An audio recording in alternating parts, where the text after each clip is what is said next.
Hello friends, this is episode 32's review for Yokai Watch Y Academy.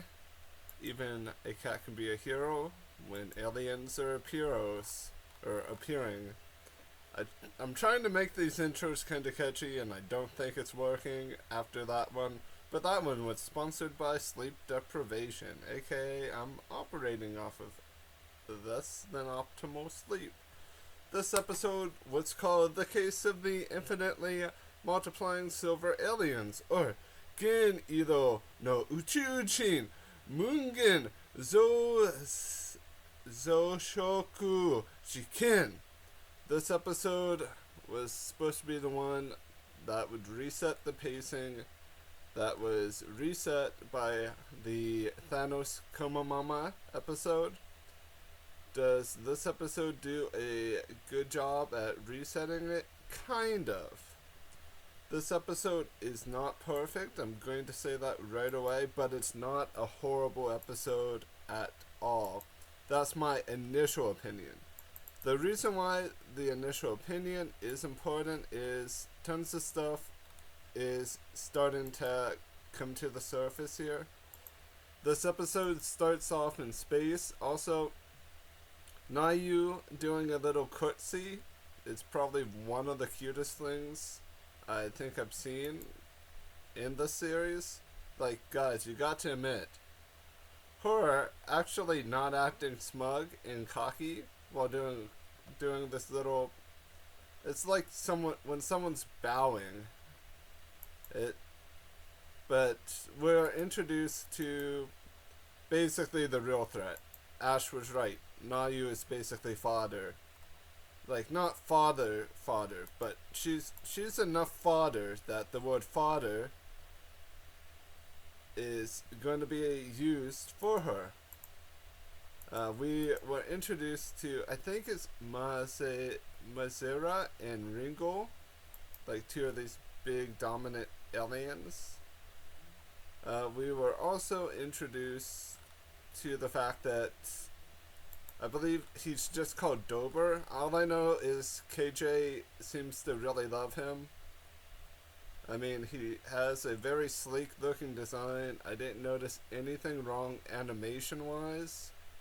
So that proves that Dober has been in the works since the very beginning. And when I say very beginning, I think they've done a recolorization for Dober. Because I think a long time ago when the series was first announced, they showed Dober's design, but it was slightly different. I don't exactly remember because it was like right during that early stage where they showed some stuff on Twitter. But we're getting back on track. This episode is all about the word progression. This episode is also about weird power-ups that kind of do not make much sense, but we're just gonna roll with it. So, yeah, let's follow suit. Basically, Dober is Nayu's replacement. Basically, he's the cleaner, Dober Omega. And if someone gets that reference, it means that they like the same stuff I do. So yeah, we get to see Miss Inra, so that's good. She's basically like, yeah, aliens are happening. You guys need to be on your most alertness. Junpei does a little rap because why wouldn't he rap? Because he's just a trope at this point. It's just something you just roll with. If we just remove him from the picture, we could redeem the fact that Miro is always in the back. Which, why is Mira, other than him being tall, always in the back? But, yeah, Motaro is pumped because, did someone say alien? Fairly Odd Parents reference. Did someone say fairies? Because if you look at his animation on both of the references of aliens, he's bouncing off the walls like, is it Crocker would do? But we transition from alien hype to why Gakuen's prestigious student council plus Kuka, which, guys, you have to admit that this scene was rather fitting. Because Kuka should be a part of student council. Also, a Inra picture book, a Natsuki picture book, was referenced. Poor QB. The picture book is gone. So, yeah, we get a little sliding sequence to the Y Mafia, aka part of the redeeming factor of the series. Basically, Ronto's like, guys, I need you because I had a flashback in Aliens and Fairly Odd Parents. So they agree to help again. We have Detective Motaro, a Detective Conan reference. I really wish they would have gone ham on this little reference other than just having Motaro dressed up. They could have done, like everyone else, dressed in Detective Conan stylization, but it was a nice little reference. And basically, the Y police are in force, making sure that no happiness can be found. But the Y student council and Y mafia are here to counter out Nayu and her vicious intent. And then we go to that furnace place, that combustor place that we went to 15 episodes ago or so. Like, it was a long time. And we run into... I don't even want to call this an Onryo. I really don't, because it makes no sense.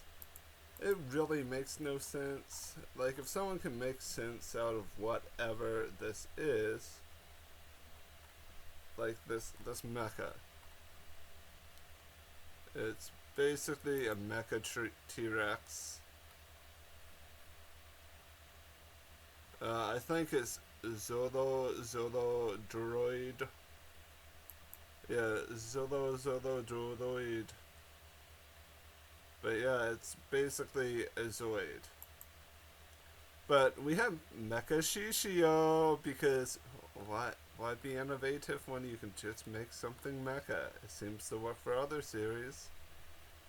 So Mecha Shishio puts up a pretty good fight to begin with. Uses a missile incorrectly. I mean, if it wasn't Mera doing it, I would cringe.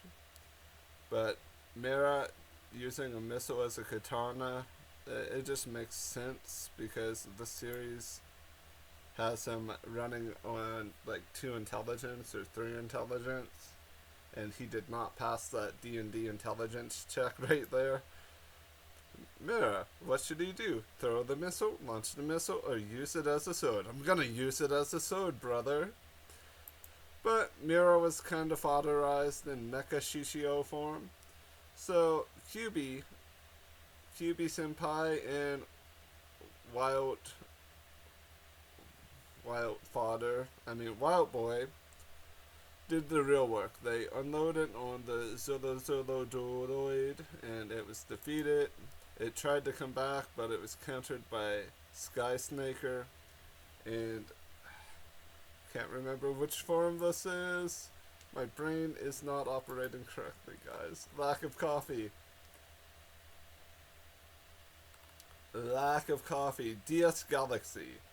Deep Space Galaxy. Almost sounds like a radio station, huh? But basically, Natsuki caught our glorious Principal in the act of burning his porn magazines, his hentai. And it's gone full circle with that magazine, because the girls basically want him to be gone. I'm kind of okay with it. I'm kind of okay with them deleting him, because his plot deviceness is over, isn't it?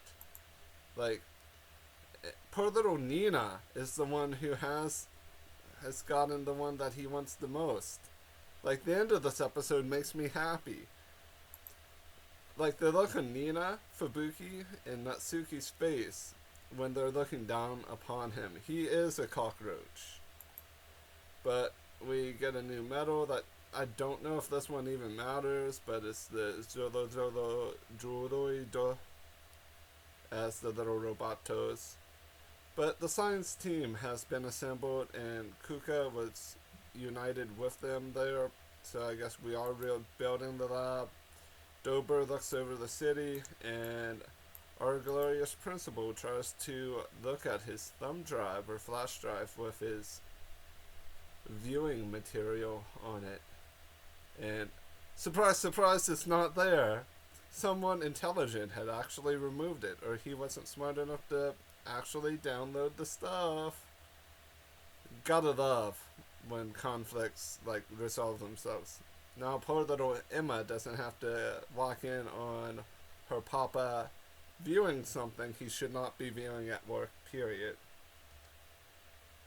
But yeah, the episode was good in general. It's probably the best we're going to get in a situation where we have people who are not trained writers writing episodes. Because from what I'm understanding right now, guys, this is like the final push towards the end.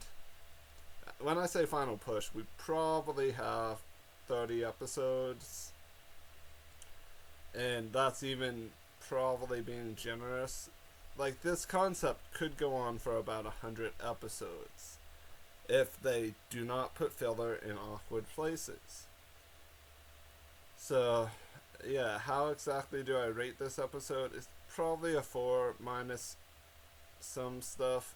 I want to say that the Ronto flashback from earlier was either not important or important. Like, we've seen that same flashback so many times that I have a running gag with myself that every time I see it, I gotta voice over his little sister by saying, "Big brother, don't go towards the right. Don't go towards the light. You'll be neuralized. They're not gonna take you. They're just gonna neuralize you," like from MIB. Like, I've seen this scene so many times because I feel like they've been copy-pasting it. Someone needs to go through the series and see how many times that particular part of the flashback has been seen. Wouldn't it be ironic if Nayu was actually Ronto's little Imoto, little sister? Wouldn't it be ironic if they like corrupted her and changed her into Nayu?